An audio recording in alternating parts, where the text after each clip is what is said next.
Have you ever noticed that even with all the new innovations in gaming, most of the recent releases are pretty forgettable? Compared to what we had before, a lot of older games still stick with us after all these years. I don't know, maybe I'm just getting old, or maybe new games just don't have the same charm the classics had. Whatever the reason, one thing's for sure, old games still rock today. So hey folks, it's Mac, and in this video, we're talking about 15 legendary single-player games that are still unforgettable after all these years. We're starting out with an obvious one, but I mean, can you blame us? Assassin's Creed 2 is the one that everybody always remembers, and it's also the reason why the series really took off. The excellent Renaissance setting, the new expanded free-running moveset, and the compelling central story with the best protagonist in the entire series to date make this game what it is.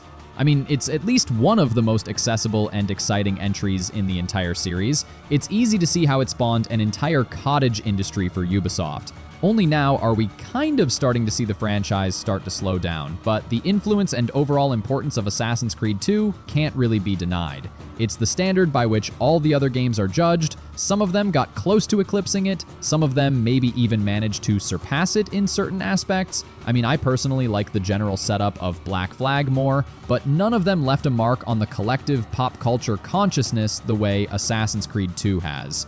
It's not just the Renaissance setting either, in which the game has real attention to historical detail, or at least drama. It's everything coming together. The setting, the story, the character, and the gameplay, all clicking in a way that few games ever manage. Assassin's Creed 2 didn't just define what the series could be, it set the standard for what players would come to expect from open-world action games for years after. Even now, with so many sequels and spin-offs, it still stands as the heart of the franchise and a reminder of when Assassin's Creed felt truly groundbreaking. But up next is God of War 3. Like many games that came out towards the end of the PS3's life cycle, God of War 3 was a real graphical showcase, but it's also kind of a fan toss-up between this and 2 as the high watermark of God of War. At least old school God of War, because the nature of the series kind of changed with the 2018 reboot, which itself has become a legendary game. There's not really much more to say about the God of War 3 that hasn't been said, but I mean, this is a game that came out in 2010 that's still worth talking about today. The scale and spectacle are unmatched. Okay, maybe there are some like-for-likes in modern games, but God of War 3 is just an absolutely incredible experience, particularly for people of a certain age group who hadn't necessarily completed the console wars per se, but those wars were nearly over. It's a game that's resolved to close the book on Kratos' journey to Mount Olympus, and it's not gonna let up for a minute. I mean, who can forget the iconic fight between Kratos and Poseidon? That's just one of many unforgettable moments in this thing. God of War was, again, one of those series where the sequels just kept coming and kept coming, until all of a sudden they stopped. And here we are, many years later, we have a completely redefined God of War series. I love the newer games, they're extraordinary, but the original Kratos trilogy is still untouchable in terms of over-the-top action. God of War 2 ends with Kratos trying to break Olympus, and God of War 3 finishes the job. That's a level of escalation that is unmatched in gaming, and it's also a stick-with-you-for-infinity type scenario.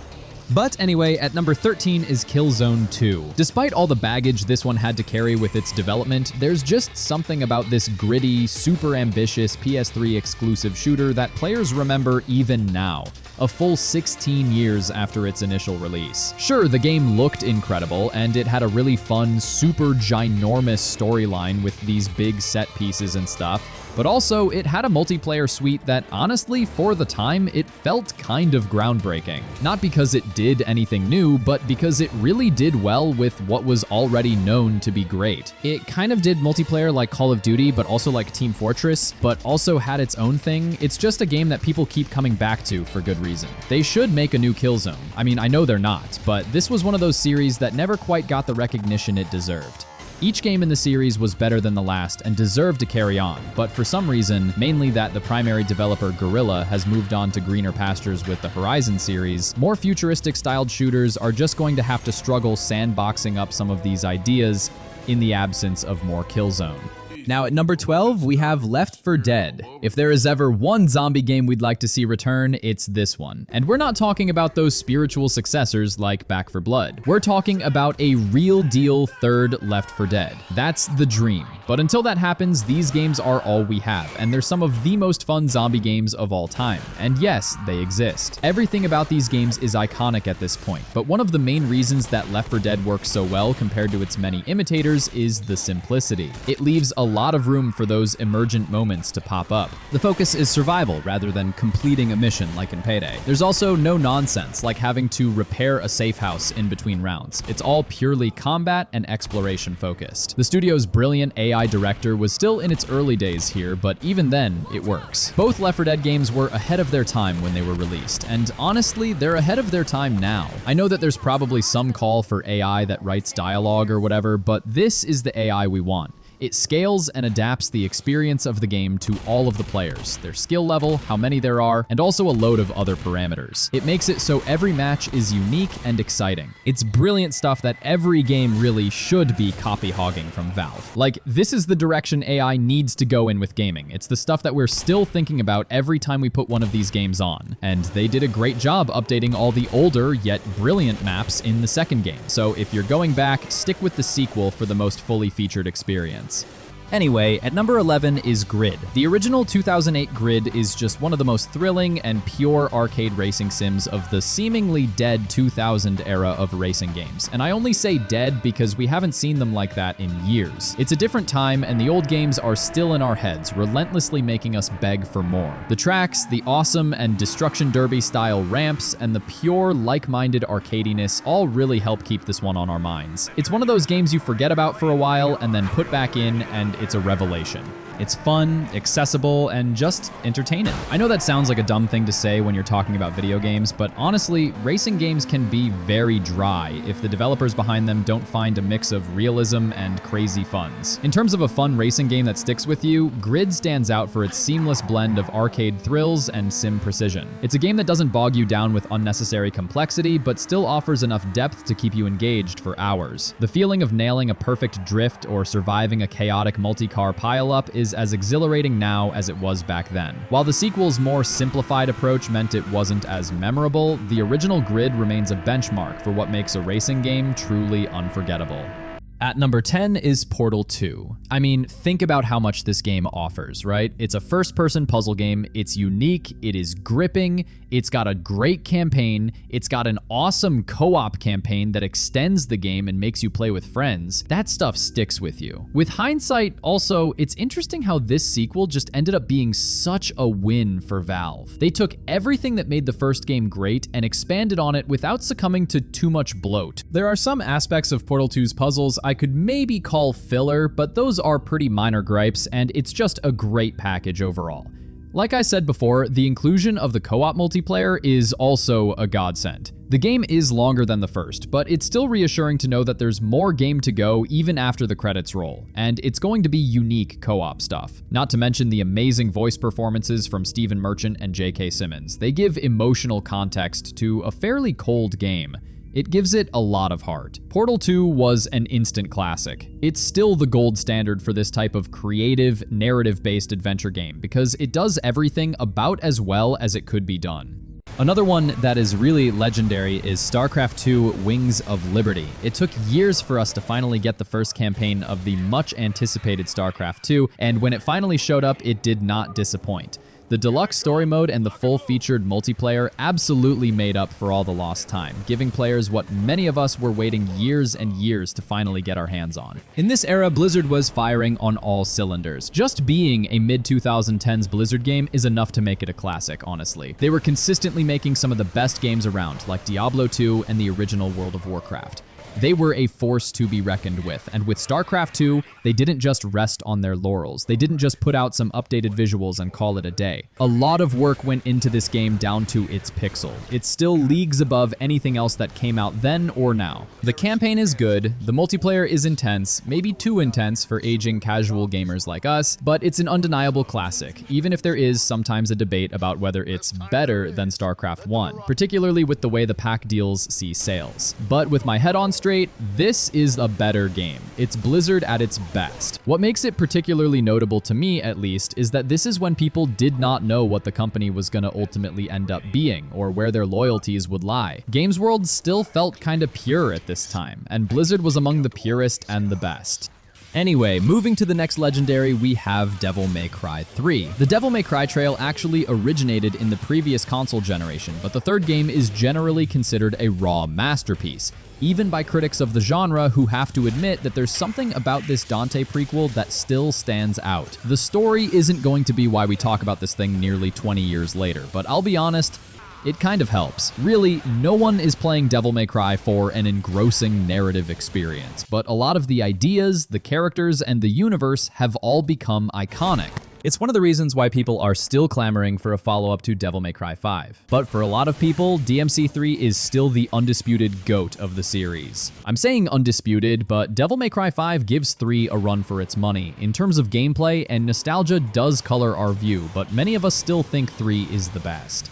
How can a game this old still have unmatched results today? People are still pulling off insane combos with creative tricks and tactical ability. It's an action game that's nearly 20 years old, but it looks stunning and so fun. And that's now. It blew our minds when it came out. Devil May Cry 3 is a masterclass in style and execution. It's the game that set the bar for what an action game could be, with its over-the-top combat and unforgettable moments. Even after all these years, replaying it feels fresh and exhilarating, proving that true greatness never really fades.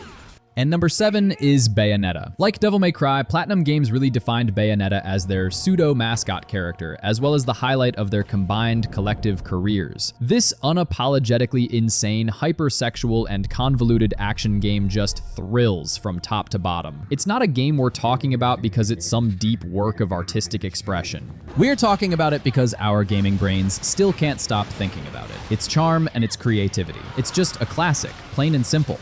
The funny thing is, to this very day, no one has really managed to capture what Bayonetta does in a different game. It's completely its own beast. A kind of sexy-ish woman with gun feet and hair magic is one of the weirder ideas for a protagonist in video game history. But the game it comes from is a singular triumph that many have tried to imitate, including Platinum, and just, fairly or unfairly, haven't come close. An all-time classic and also completely unlike anything else, Bayonetta is legendary, and one of the games that just keeps popping into our heads whenever it wants. Now, another one we have here is Assassin's Creed Brotherhood. While we already talked about the monumental achievement that was Assassin's Creed 2, we also have to mention Brotherhood because it also did a lot to make the games that spawned it more relevant than they already are. Sometimes a good game isn't defined by the things it adds, but by the things it takes away. And Brotherhood perfectly trims Assassin's Creed 2's fat. And easy to underestimate, it makes a pretty substantial difference to the feel of the gameplay. Brotherhood knew that the core of Assassin's Creed involved sneaking, stabbing, and scaling buildings, and it refines those elements and expands on them in ways that still make sense today. The thrilling introduction that retcons the sort of anti-finale of Assassin's Creed 2 is still unforgettable, and for players at the specific nostalgia age for this early period of Assassin's Creed mayhem, Brotherhood might actually be their favorite. There's a reason why the Ezio series remains at the top of Assassin's Creed. It didn't just introduce a popular character, but the gameplay and quality overall just flowed and really defined it. And number 5 is Batman Arkham Knight. This game has proven to be controversial for Batman fans, and it's probably the trapping in the Batmobile and another overblown fight with the Joker. It probably wasn't what everyone wanted, but it's still an amazing technical achievement for its time. If you can ignore the Batman mythos to some extent, it's tough not to love this game. It's better than Arkham City, you know, unless you hated the Batmobile that much and love how much Arkham City leaned into the lore. But when comparing it to Arkham Asylum, I don't have a different negative thing to say about Knight. Yes, the Joker does end up being integral to the plot again, which is starting to get a little suspect by the third game. But how they do it is really interesting and unique. Also, one of Arkham Knight's strengths does stem from its adherence to the lore. It's a game made by people who appreciate the source material, and they went above and beyond to make sure that some very specific fans of comics and of, obviously, Batman were happy with how things turned out. Knight is a love letter to Batman fans through and through, and that shines through even now. You might not be happy with how certain things turned out or the overuse of the Batmobile, but the passion of the developers and the size of the project really can't be denied, and it makes for a game we still love thinking about. Now, at number 4 is The Walking Dead, a Telltale Games series. This is the first groundbreaking series from the late Telltale Games. It's a pioneer of sorts, and you might be surprised to hear us talk so highly about the games that came out, spawning tons of imitators and delving into declining quality. But specifically, The Walking Dead, a Telltale Games series, is on this list for a reason, and it's an important aspect of this type of adventure that is rarely replicated.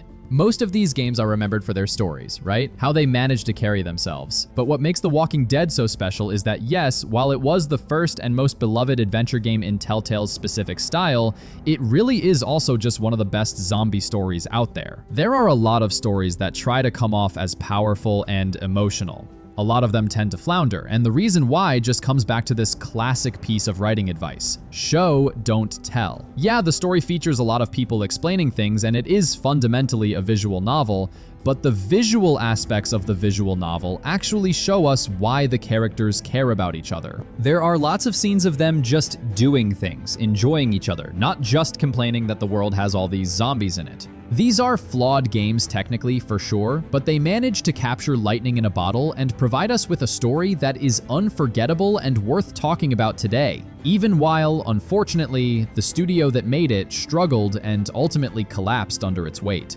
And at number 3 is Far Cry 3, easily the most talked about Far Cry game, and for a reason. It's just a perfect distillation of this kind of open world shooter mayhem game. Remember, it came before Far Cry really settled down into its franchise trappings. This was the big fish in a small pond. The open world problem solving aspects of the core gameplay really shine here. Outposts are designed with the flexibility to be taken down in any number of ways. They really kept everything interesting, but there aren't so many activities that it's overwhelming like most pseudo open world games that come out now.